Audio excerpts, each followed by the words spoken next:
Hi guys, i-flex ko lang itong bag na nabili ko online. Ang ganda, 'di ba? Nakikita niyo ba ang kulay niya, guys? Ang gandang ternohan, kahit sa ang kulay ng damit, pwedeng-pwede siyang iterno kasi parang earth color siya, kulay brown. At tingnan niyo naman ang material niya, guys. Maganda siya. Alam niyo kung bakit? Makapal. Parang man-made leather lang siya. Pero tignan niyo naman.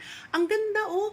Ang kapal-kapal niya at ang mga gilid-gilid niya, nakikita niyo yung mga tahi niya, yung stitches niya, is napaka-perfect. Wala kang makikitang nakausli na kahit na ano, maganda ang tahi at handle niya is perfect lang. Saktong-sakto sa kilikili, parang kilikili bag siya pero hindi siya bitin. Yun ang nagustuhan ko sa kanya kasi unlike yung mga ibang bags, bitin ang kilikili, guys. Ang ganda ng design, no, nakikita niyo, may buhol siya rito at meron pa siyang something dito para hindi siya naghihimulmol. At kita niyo naman, guys, ang cute ng style niya, 'di ba? May pa-bell. Ayan, ang ganda lang, guys. Nakita ko siya online kaya hindi ko na pinalagpas.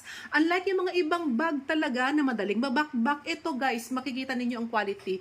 Malambot siya, ang pagka-leather niya malambot at hindi siya agad-agad na babakbak. Nakikita nyo, zipper ang loob niya. So, safe na safe ang mga gamit ninyo. Hindi siya prone sa mga mandurukot. Once na nilagay nyo ang gamit nyo inside, ipit nyo lang sa kilikili nyo, good to go na kayo. Hindi kayo basta-basta madudukutan.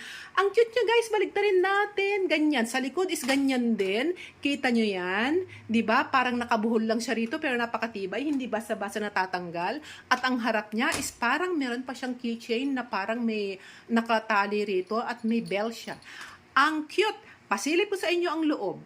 Ganyan lang kasimple ang loob niya, guys. Pag open mo ng zipper niya, isang malaking compartment lang. Hindi naman sobrang laki pero saktong-sakto lang ang size para makapagdala kayo ng mga gamit nyo like cellphone, wallet at kung anik-anik. Hindi siya yung parang maliit na bag na useless. Ito, guys, very useful siya. Ang dami nyo pwedeng ilagay, panyo, cellphone, wallet. Perfect talaga siya, guys. Tingnan nyo.